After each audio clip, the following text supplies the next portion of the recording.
Hello and welcome to Phoenix Cinema Podcast. I'm Chris Austin. And I'm Luke Parker. And this is a podcast where we discuss what's showing at the historic Phoenix Cinema in North London. And this week we are discussing Jesse Eisenberg's new film, A Real Pain.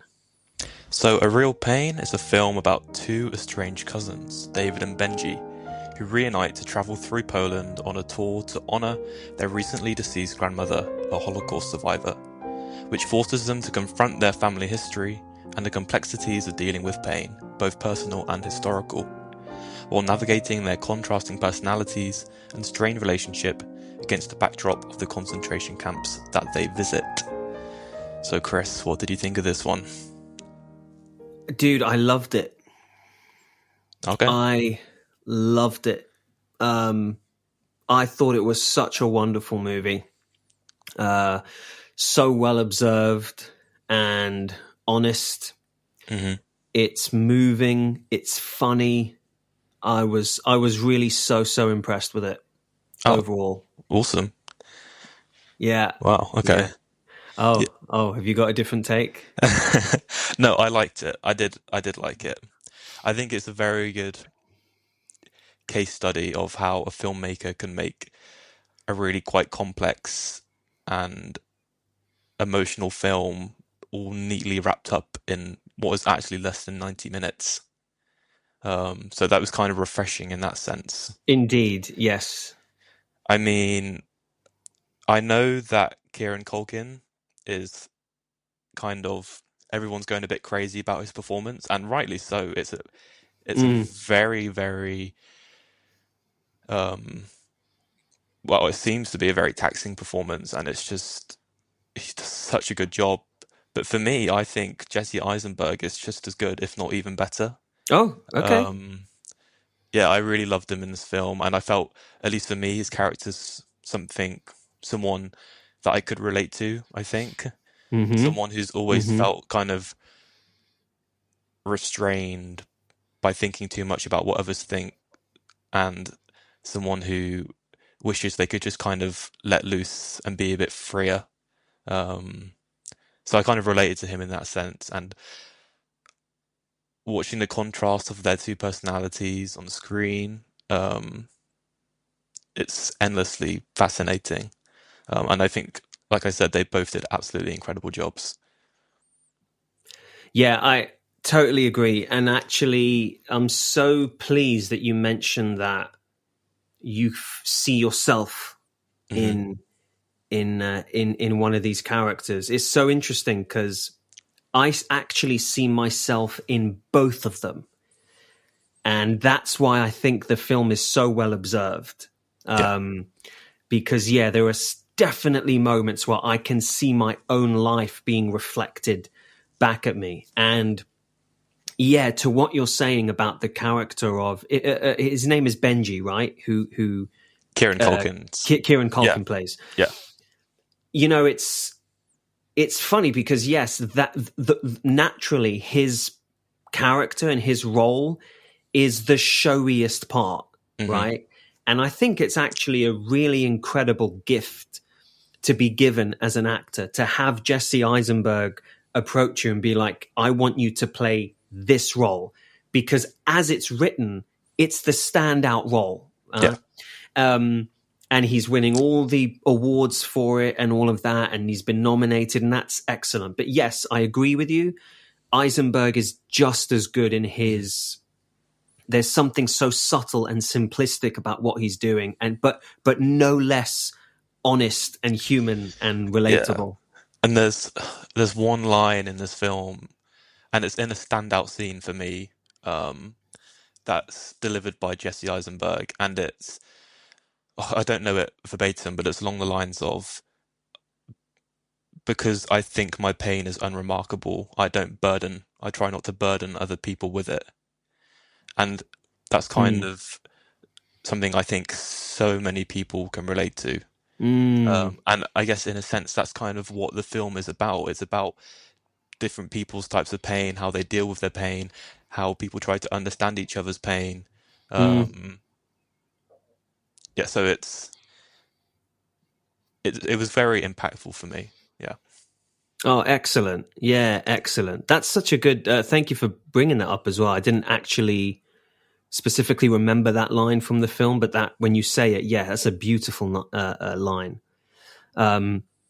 Yeah, and that's the film it's a very, very simple film, but the power is in the simplicity. Yeah. And yes, like you're saying, it's about how everybody processes pain, and there are all types of ways to do it.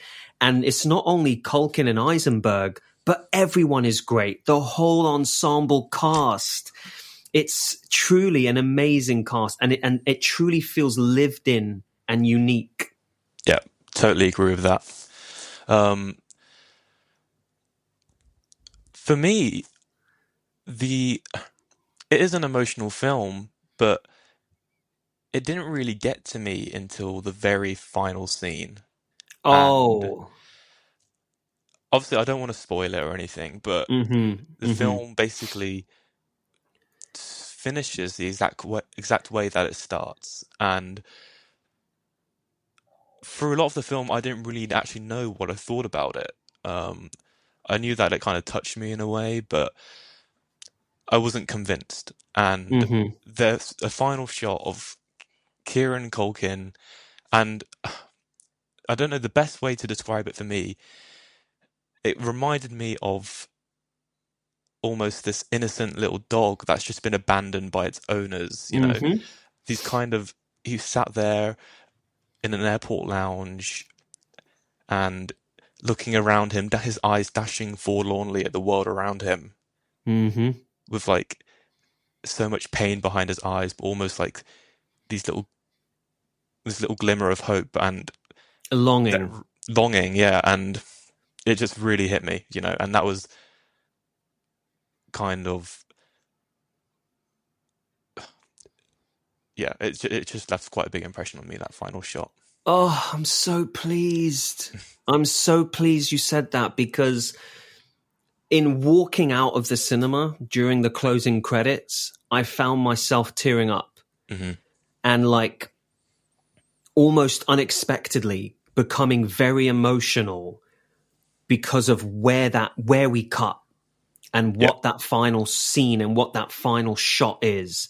And I almost couldn't articulate why, but it really affected me the same way. I'm so pleased that you say that. Yes, there is such a power to the simplicity of that final moment. I'm so glad you agree. I'm so glad you agree. And in terms of how the film's kind of structured, it's very simple, and as a viewer, you're very comfortable with where the film's going. You know what's going to happen. You know, it's nothing remarkable, but where like the power lies is within like these little vignettes of their travels. Yeah. And there's one in particular. So throughout the film, it's almost, because it's quite short and the dialogue's very snappy, it's very natural, it's very quick. But then they go and visit this this concentration camp, and everything just stops. The music stops, the dialogue stops, and you're just with these people in this place that is just so significant to their history, and it's really beautiful and really emotional. Yeah, it's a powerful scene, and I mean, it might as well just be a documentary at that point. I mean, this is an actual place. Eisenberg is just setting up the camera, and it's almost like we're not watching characters anymore. We're just watching these real people walk through these spaces and just process it in their own way. Yeah. Really gorgeous. Actually, I think to the point where even the way that whole segment ends, I think we cut to them back in the van and it's still silent. Yeah. But Eisenberg drowns out, washes out the entire audio. And I can't remember what's playing, if there's a song or if there's something. And then we come back to sound in the car, and it's lovely. It's actually, you know, it's funny that, you know, there's a shot of all those shoes, right?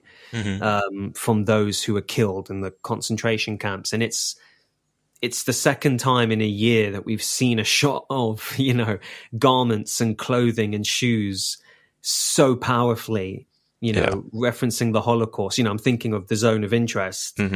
And it just gets me thinking, it's 2025 and we are still going back to that, that war, these locations, what happened in our past still is so resonant for us in so many ways.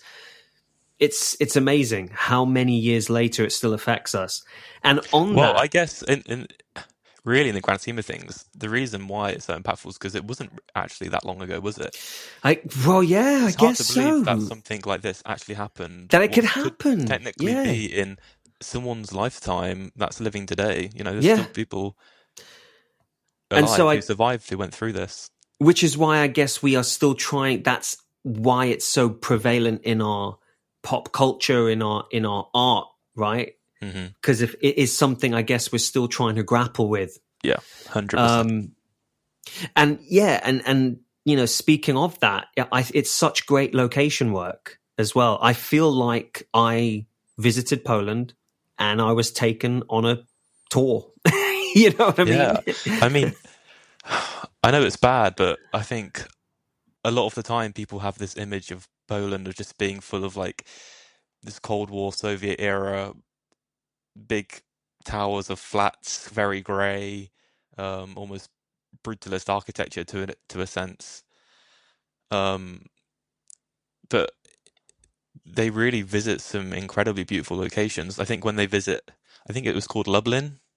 And the place they said was like the Oxford of Poland. Yes. Astoundingly beautiful. I didn't even realize there were places like that in Poland. Exactly. Yeah, exactly. It's so lovely. The cinematography is amazing. The location work is amazing, and it's transporting. It genuinely is. Yeah, you go on this journey with this group of people. I love as well the music they choose to use for the film. It's all very Is it delicate. Chopin? Yeah, I think it's Chopin nocturnes, and just complements it really beautifully. Very gentle. Absolutely. There's no actual composer for the movie, which I think is an interesting choice on Eisenberg's part as well. Yeah. I have to say there were so many moments in this movie that made me, going back to what we were saying earlier, thinking of our own lives. So I have been Benji, and I feel like I was Benji last year when I went to Hawaii and I went on the Lost tour, my favorite TV show. And we went on a location tour, and it was an all-day thing, about 9 hours, driving around to all these locations with a group of people, and you're meeting people for the first time. And I was so excited, and I genuinely was living in the moment. And I was like, you know what? I'm going to talk to everybody. I'm going to engage with everybody. I was the chatterbox in the car.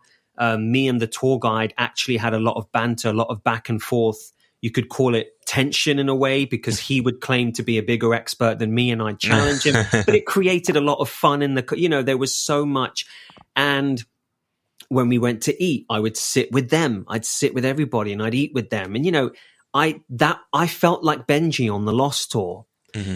But I've also been David. And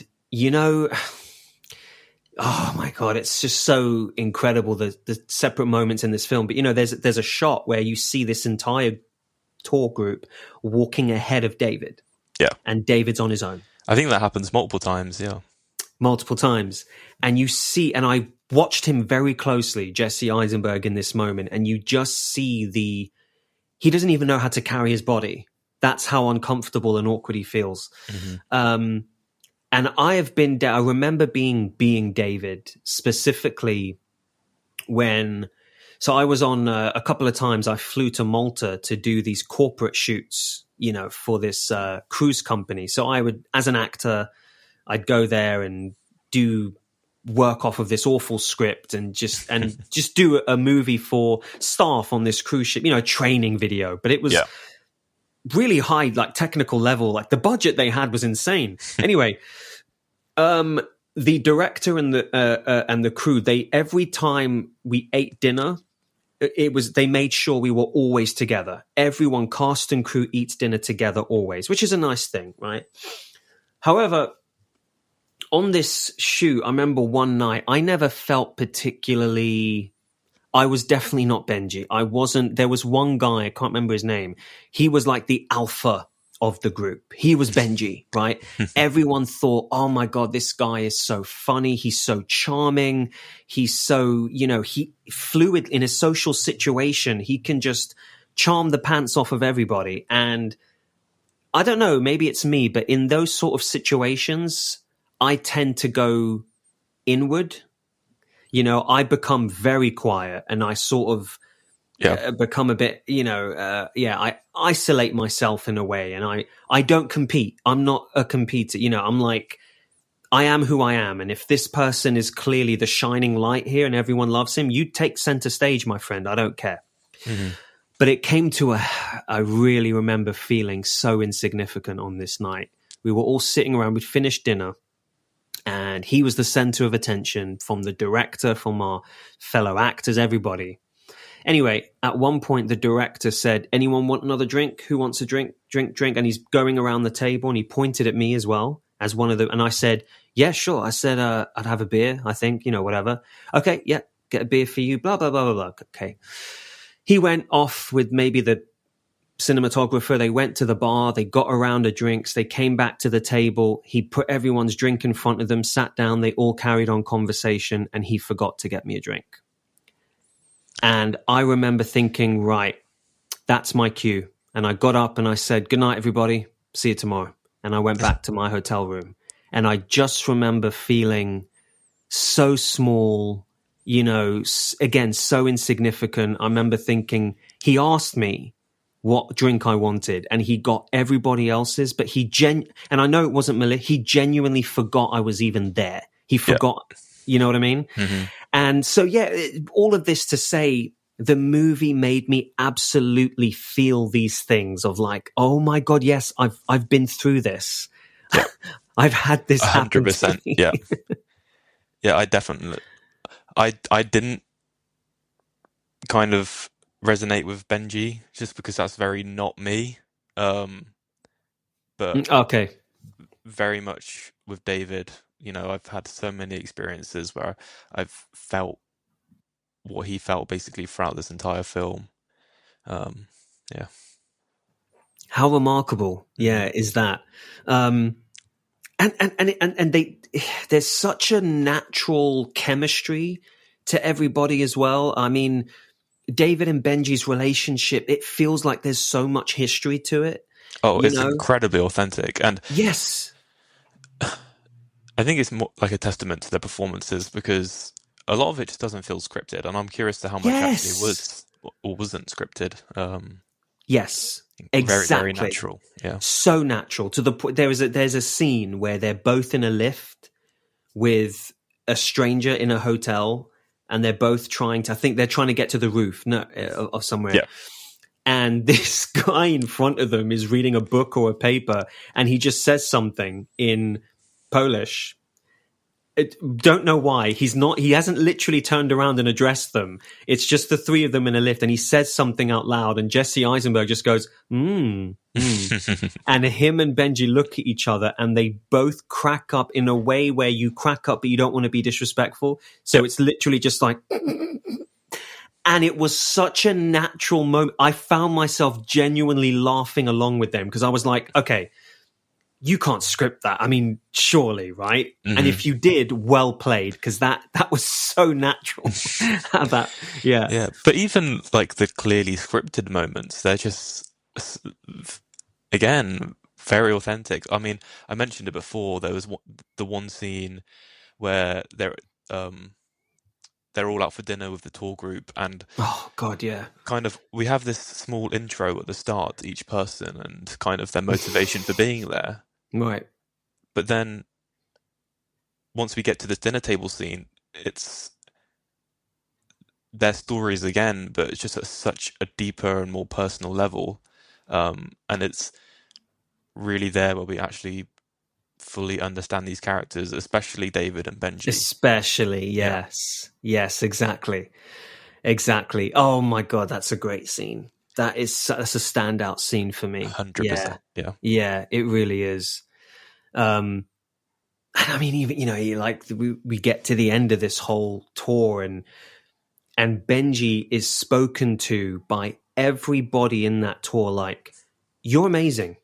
You are truly remarkable. You are, wow. Everyone's got something really amazing to say to this dude. Even the tour guide, who had such an awkward encounter with him earlier in the story. And he says this amazing thing, thank you for, giving me honesty, your notes and giving your honesty, your feedback. I'm going to take it into account. Amazing. And he just turns and goes, bye, David. And walks off. And oh, man. Oh, God. I mean, that was another relatable moment. Another, yeah. You see, it's, wow, incredible. Yeah. And, and I've also shared a hotel room with a cousin, gotten into a fight with the guy and gone to bed not talking while sharing the same room. And it is so tough because one of you is always coming back much later because you're trying to avoid being in the room. And yeah, I don't know. This movie is, even though I couldn't be further removed from Benji and David as characters, as a person, it's so universal, I think, so endlessly relatable. Yeah, totally agree. Regardless. Yeah. Cool. I mean, do you have any other, before we move on to pairings, any other thoughts, I will say comments, that concerns? There were kind of moments in the film that were a little bit painful to watch, mainly because of how cringe-inducing they were for me. Okay. Just the awkward moments with Benji and kind of his first interactions with the group and how they're becoming familiar with his very outlandish personality. Yeah. Everyone's kind of, it's weird because you can't tell if everyone's being getting annoyed with him or if they're kind of embracing him. That's the thing. Yeah, I think it fluctuates. It genuinely fluctuates. Yeah. So it's a little bit cringe-inducing, but not in a bad way. Especially thinking there's one train scene where Benji gets a little bit heated. And it's just word! Kind of the first bit of friction within the tour group. That's right. Yeah. And it's yeah. It is tough to watch. It genuinely is. It's such a socially awkward yeah, literally. It's so funny because when I said I was sharing a hotel room with my cousin, that was a trip where he fell asleep and I let him sleep. And he asked me specifically, wake me up at this moment. And I didn't. And he was furious at me. And he snapped at me, and then I got pissy, So I'm watching this film going, oh my God, I get it. Yeah. I mean, I guess even though the film's mostly kind of framed within looking at it through the lens of this Jewish heritage tour. Mm-hmm.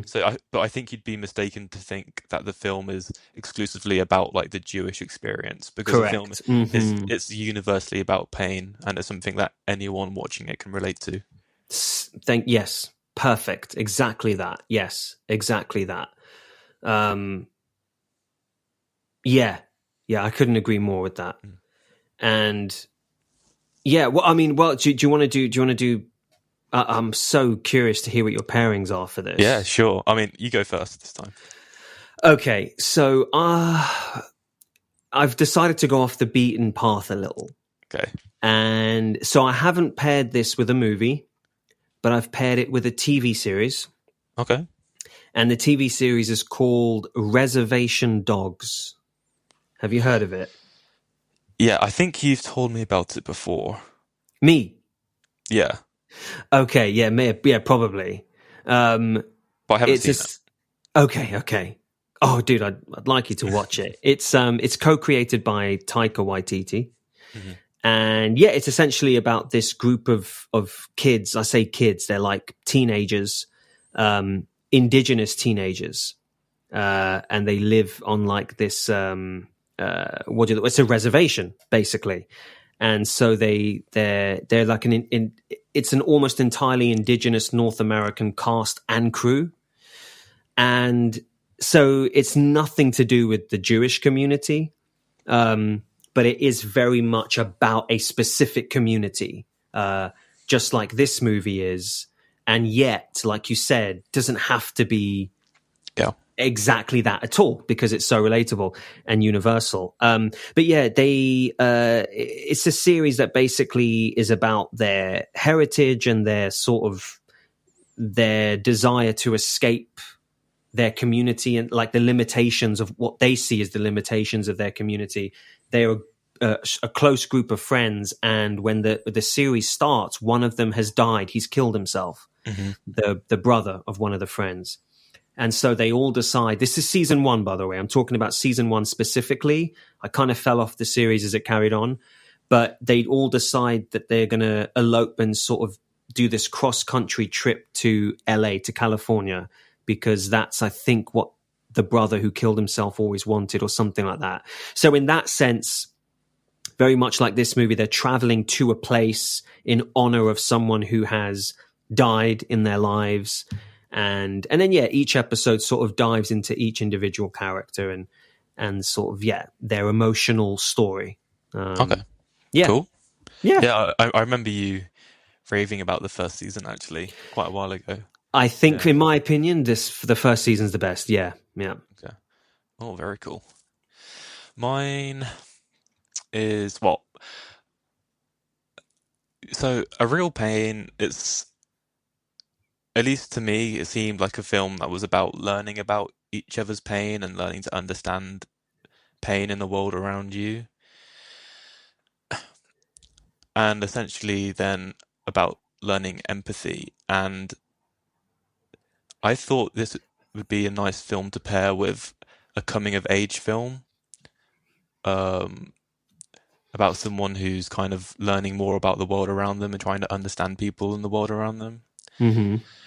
And there's one coming-of-age film that I think does a great job of balancing emotion with kind of comedic moments, like A Real Pain does, and also matches it quite well in terms of aesthetic and tone, and that's Lady Bird. Great film. Yeah. So yeah, I think nice. They'd be a great double bill to have together. Oh, very nice. Very nice. I never would have gone there. So interesting. I never would have gone there. That's a great film. Is that both, and kind of both of them, like I mentioned before, as the viewer, you're very comfortable with where the film's going. It's very obvious where the film's going, but it's about these vignettes within the film, about, personal experiences and personal dramas. So in that sense, I think they are quite similar. Absolutely. And that's your girl, Sasha, right? Yeah. Yeah, it is. Or as one of the recent AI transcripts has told us, Sugar Solstice. Which is wild, man. Sugar Solstice. Not even close. Excellent, man. Well, yeah, you know what? I enjoyed this movie so much. I highly recommend everybody go and watch this movie. Head to the Phoenix Cinema, watch it. It's worth your time. This might be so far my favorite movie of this season that we've done so far. Oh, that's great. Yeah. And honestly, I was surprised. I hope Eisenberg can keep making small personal films like this, because I'm just so impressed by it. Almost a complete opposite to The Brutalist that we did last week. What do you mean? Well, just in terms of like scope and...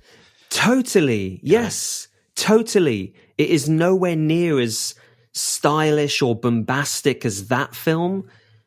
And yet, but do you know what, Luke? This is, I think I've told you this already, but I'm sort of edging more and more towards that these days. Mm-hmm. I'm becoming more and more in love with the small, personal, subtle, specific, honest films. Not that, The Brutalist can't be that, but yeah, the bigger the movie is, the less I'm enamored by it, I feel like. That's interesting. For me, it really depends. Like, I was enamored by both of these films. So. Cool. Yeah. Yeah. Well, did you ever see, because I think this is only the second film that Eisenberg ever directed. Yeah. Did you ever see his first film, When You Finish Saving the World? No, I haven't. Okay, me neither. It looks like pretty like mediocre response to it. It looks. Oh, I see. Oh. As in, like the reviews. I'm just having a quick look, but I'd actually never even heard of this. I think I heard of it in terms like the title, but that was it. Yeah, starring Julianne Moore and Finn Wolfhard, who everyone knows from Stranger Things. One of the producers is Emma Stone, and if I'm not mistaken, is that she on this film as well? On this film as well, she's also like one of the main producers, right? Yes, she is. Yeah, definitely remember seeing her name pop up in the credits. Yeah. So they clearly have some sort of collaboration going on, which is cool. But now, honestly, after watching this, I really want to go back and watch his first film just to see if it's like a vast difference or what, you know? Yeah. Well, amazing. Yeah, that's great. Honestly, every time we do this, I'm just so excited because there really hasn't been like a major miss yet. Or since, pretty for much. me, Challenges is like, for me, that was like really low for me. that was way back though. That was a while back. Have you seen it yet? I still haven't seen it, no. Oh, shit. But I will say this, coming up, the Phoenix are doing a David Lynch season. So the first 4 Saturdays of March, they're going to be showing a Lynch movie in honor of the extremely unique filmmaker who recently passed away. So Saturday, 1st of March, they're doing The Elephant Man. Saturday, 8th of March, they're doing Blue Velvet. March 15th, Wild at Heart. And 22nd of March, they're doing Mulholland Drive. Of all 4 of those movies, the only Lynch film I never saw was Mulholland Drive. What about you? Actually, same, I think.